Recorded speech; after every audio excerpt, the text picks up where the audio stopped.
Bienvenidos a las noticias económicas. Soy Rosa Casals. En numerosos países de América Latina, el dólar registra un ascenso imparable debido a que los inversores se refugian en el billete verde frente al temor de una recesión global.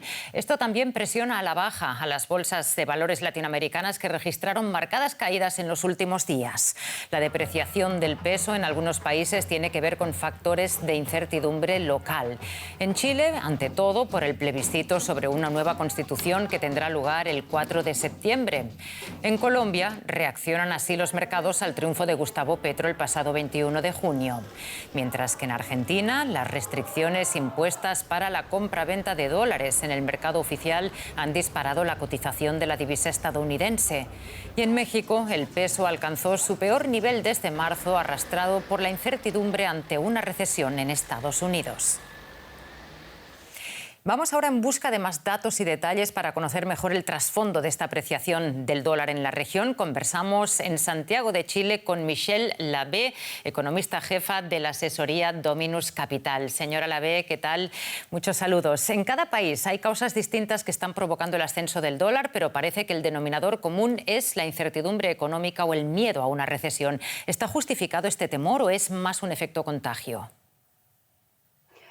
La verdad es que está justificado el temor. El presidente de la Reserva Federal en Estados Unidos indicó claramente que buscando detener el alza de la inflación está dispuesto a subir las tasas de interés lo suficiente para generar una recesión mundial.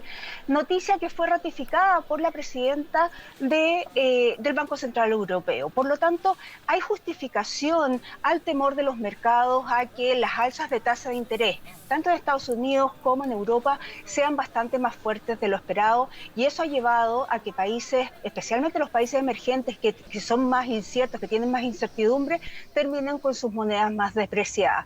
Sin embargo, en el caso, por ejemplo, de nuestro país, Chile, además los factores internos han presionado mucho para la depreciación del peso. ¿En qué sentido? En que adicional, tal como lo nombraste tú, Rosa, adicional a la próxima plebiscito para ver si se cambia la Constitución, recientemente, el viernes pasado, el gobierno anunció una reforma tributaria que no tiene ningún incentivo a la inversión, pero que es altamente inflacionaria, y con eso obviamente lo que produce es una caída en las expectativas de crecimiento futuro y una depreciación del peso. ¿Cómo deberían o pueden detener los gobiernos de la región esta escalada del dólar? Bueno, la escalada del dólar o el precio, el tipo de cambio de cualquier país refleja el precio que están dispuestos a pagar los inversionistas por ese país. Y por lo tanto, una pérdida en el valor de la divisa lo que está mostrando es que ese país vale menos hoy día porque hay más riesgo, porque hay más incertidumbre. Las autoridades no tienen nada que hacer al respecto porque los precios están reflejando información que es cierta, y por lo tanto cualquier interferencia que hagan en los mercados solo los hace perder recursos. Ahora bien, varios de estos países latinoamericanos ya tienen unas cifras muy altas de inflación. Es el caso, por ejemplo, de Argentina. ¿Qué podemos esperar con el desplome del peso? ¿Se agravará esta situación inflacionaria? Ciertamente se debería agravar la situación inflacionaria porque todos nuestros países en general tienen canastas de consumo que tienen alrededor de un 50% de productos importados, y por lo tanto un 50% de productos importados o transados internacionalmente terminan, ¿no es cierto?, siendo afectados por un tipo de cambio más alto y por lo tanto trasladándose el mayor tipo de cambio a inflación. La verdad es que la única forma de combatir los efectos de un tipo de cambio más alto es a través de combatir las fuentes y no combatir los efectos. Michelle Labé, muchas gracias por habernos puesto en contexto estas informaciones. Un saludo. Muchas gracias a ustedes. Muy buenas noches. Vamos a otro asunto. Tenemos datos interesantes de Estados Unidos. Las solicitudes de prestaciones por desempleo allí han alcanzado su mayor nivel desde mediados de enero. Según datos del Departamento de Trabajo, la semana pasada se registraron 235.000 pedidos, 4.000 más que la semana anterior. Una cifra algo superior a las previsiones de los expertos, que ya contaban con un aumento de los subsidios debido a la desaceleración del crecimiento económico. El mercado laboral vive un momento de tensión en el país, con niveles históricamente altos tanto de ofertas de empleo como de renuncias a puestos de trabajo.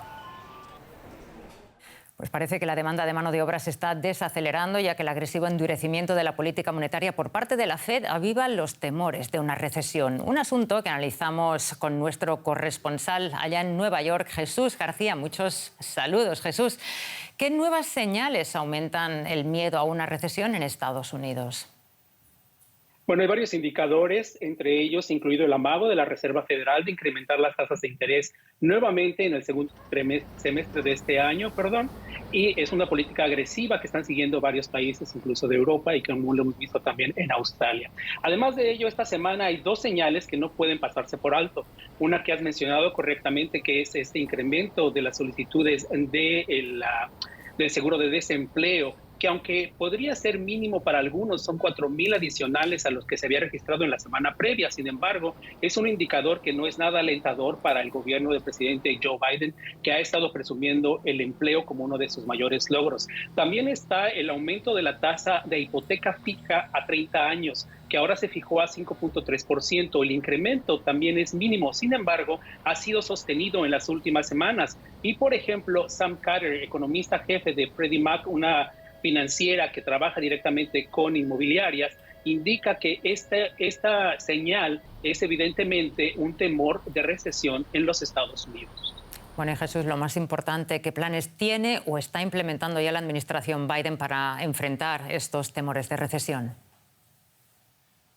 Aunque formalmente no hay una recesión y la secretaria del Tesoro, Janet Yellen, ha dicho que Estados Unidos no llegaría a eso, pues evidentemente la desaceleración económica ya se siente. La administración Biden está enfocada en acelerar las inversiones del plan de infraestructura aprobado el año pasado. Hoy, por ejemplo, anunció una inversión de $1.000 millones para mejorar 85 aeropuertos en todo el país. Hay proyectos muy grandes y proyectos muy pequeños, pero el objetivo central es básicamente reimpulsar el mercado laboral, obviamente la industria de la construcción, que es una de las más importantes, y mejorar la competitividad del país. Hoy también en Ohio, el presidente Biden anuncia un plan de protección de pensiones para unos 3 millones de personas que están jubiladas, esto a través de los fondos del plan de rescate estadounidense que se aprobó el año pasado, debido a que unas 200 empresas se están quedando sin efectivo justamente para mantener estas jubilaciones. Ahora bien, también hay que poner mucha atención a lo que ocurre en Bali con la reunión previa al G20, donde el secretario Antony Blinken adelantó que se enfocará en aspectos económicos. Jesús, muchísimas gracias por todas estas informaciones adicionales. Gracias por el análisis. Más cosas. El gobierno de Estados Unidos ha prorrogado una exención a sus sanciones contra Venezuela para que el país pueda seguir exportando gas licuado del petróleo. Según el Departamento del Tesoro, la exención autoriza la exportación o reexportación por parte de la empresa estatal Petróleos de Venezuela o cualquiera de sus filiales. En principio, la medida iba a expirar este viernes, pero con la prórroga estará en vigor hasta julio de 2023. Washington intenta de esta forma ampliar las fuentes de suministro de combustibles fósiles afectadas por la guerra en Ucrania. Estonia es en muchos aspectos el más próspero de los 3 países bálticos, pero ahora mismo lucha contra la inflación más alta de toda la eurozona. Nuestro corresponsal Kilian Bayer nos informa. Con un cálido saludo, Anne Linde recibe al siguiente grupo de visitantes en el museo donde trabaja. Esta antigua artista de 78 años habla 4 idiomas y tiene un gran interés por la historia. Pero no está aquí por placer. El aumento del costo de la vida la obligó a buscar un trabajo durante el verano. Cada aumento de precios provoca miedo. He intentado vivir ahorrando para no alimentar aún más los temores que ya me generan esas altas de precios. Así que este trabajo es muy necesario. Los precios llevan meses subiendo en toda la Unión Europea y la guerra en Ucrania no ayuda precisamente.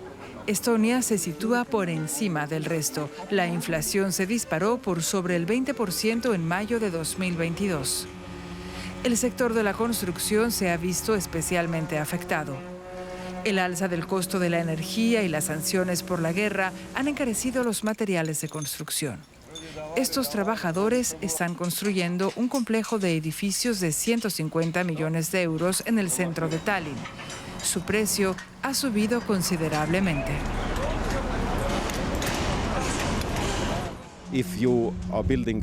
Si estás construyendo apartamentos, quien quiera comprarlos deberá pagar un 20% más.